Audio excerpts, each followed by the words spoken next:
Today we return with more War of the Spark previews, including one of the most heated battles of all time, Soren versus Nahiri. Get yourselves ready for some insane new spoilers. I do hope you enjoyed this preview video, and if you do, remember to hit that like button right below the video. It helps out a lot. Let's do this thing.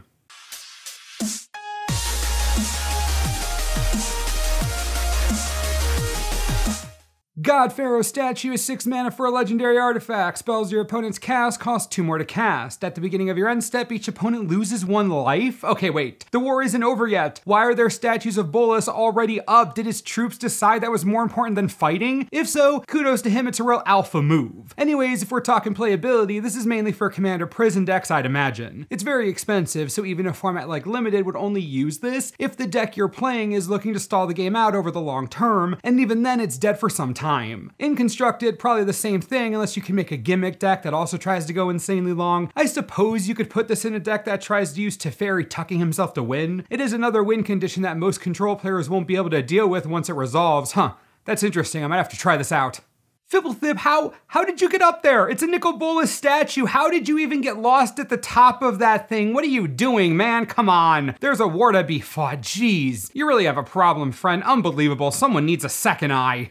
Dreadhorde Arcanist is 2 mana for a 1/3 zombie wizard with trample. Whenever it attacks, you may cast target instant or sorcery card with converted mana cost less than or equal to the Arcanist power from your graveyard without paying its mana cost. If that card would be put into your graveyard this turn, exile it instead. Whoa, this Arcanist is really strong. The fact it's a zombie wizard is a great start. Solid addition for a zombie tribal deck, but also for a tribal wizard deck. With Adeliz in tow, casting quick cantrips or burn spells from this trigger won't be that difficult. Even just a small buff to its power gets Wizard's Lightning back for free. You can even throw this into older formats to grab Faithless Looting or Ancestral Vision. This is like a weird version of a red Snapcaster Mage, and I'm 100% cool with that. Maybe this ends up in a blue-red spell slinging deck somewhere. Watch out for this card, it has potential.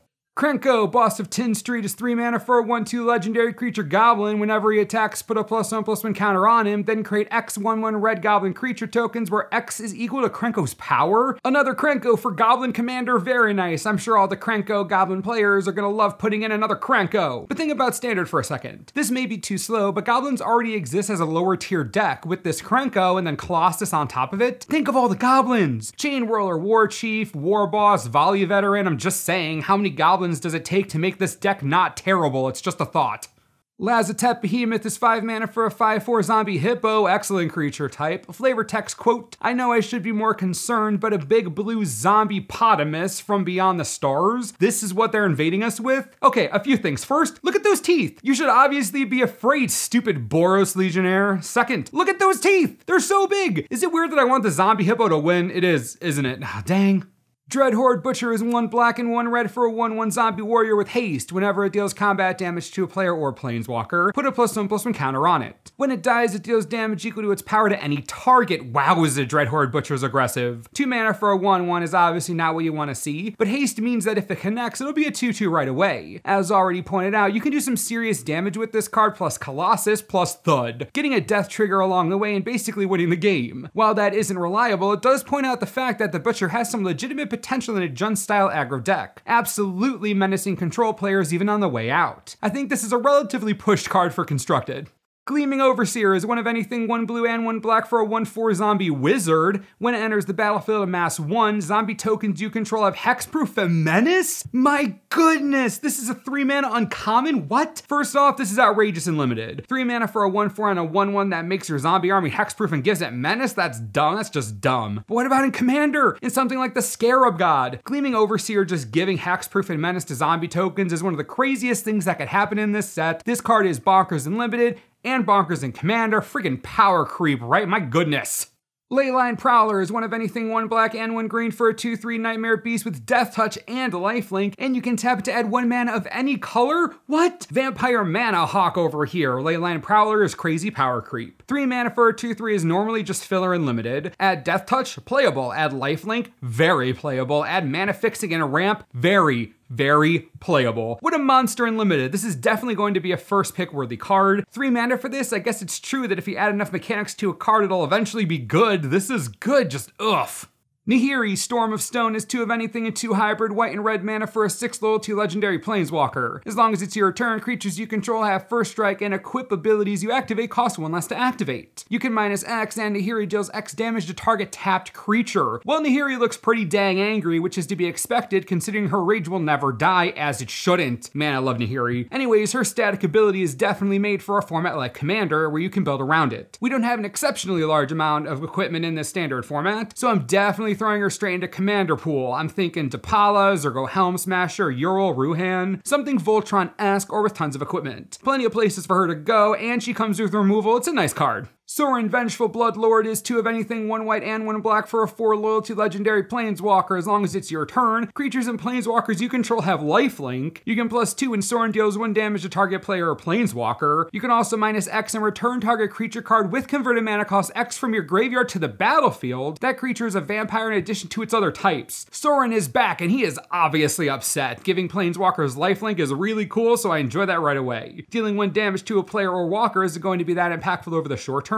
but that's probably why it +2s him instead of the usual +1. This refuels his recursion ability that creates vampires out of the Fallen. That's very nice. Thanks to blanket lifelink, I expect to see him in Orzhov Commander decks without a doubt. If we're talking standard, his +2 does trigger Spectacle, so if there's a Mardu deck looking for some value, maybe Mardu Humans that wants to go a little bigger and more resilient, this could be a good slot in near the top of the curve. He's pretty strong, worth testing, I think. Oh, also, Sorin's Thirst, quote, "I see you're out of the wall." I love this set so much. Oh, Nahiri, you scamp. Single combat is 3 of anything and 2 white for a sorcery. Each player chooses a creature or planeswalker they control, then sacrifices the rest. Players can't cast creature or planeswalker spells until the end of your next turn. Not even a threat to the entire multiverse could persuade them to put aside their feud. Oh, I love this. So lore-wise, this is juicy as heck. I think we're going to see them fight to the death, which scares me because if Nahiri dies, I might cry. If we're talking playability, this is actually quite good. 5 mana to board wipe except a single creature on both sides is perfectly serviceable for a control deck that usually only runs a creature or 2 anyways, if that. It also prevents retaliation in the form of more creatures, giving you a chance to untap and have shields up again. This is the kind of board wipe you want in the sideboard and standard. 100% playable and very good, especially against mid-range aggro and token decks. I love it. Starev, Devkaren Lich is 1 of anything, 2 black and 1 green for a 5/4 legendary creature zombie elf wizard with trample. Whenever it deals combat damage to a player or a planeswalker, return to your hand target creature or planeswalker card in your graveyard that wasn't put there this combat. Great, another amazing reanimator for Marin and Commander, because that deck totally needs more powerful cards. Starev comes with a relatively unique ability, triggering a Gravedigger-like ability on combat damage to a player, but only on cards that weren't put in the yard this combat. I find that incredibly interesting, and while it may seem like a handcuff, I don't think it's that big of a deal. These decks exist to drop creatures in the graveyard, that's what they do. If by the time you're attacking with Starev, you don't have something you can bring back, you're probably doing it wrong. Plus, adding Planeswalker recursion more than makes up for the claws, at least to me. Expect to see the leader of the erstwhile in Commander a lot.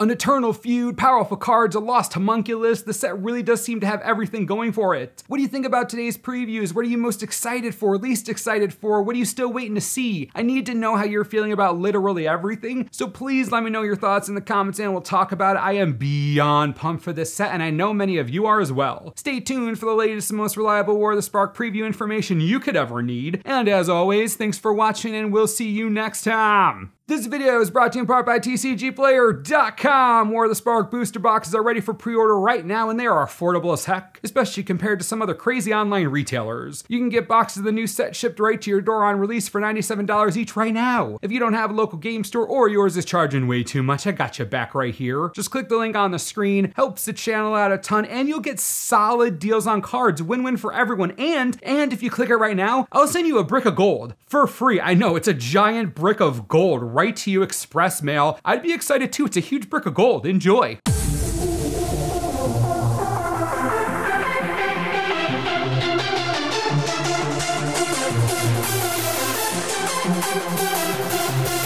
Wow.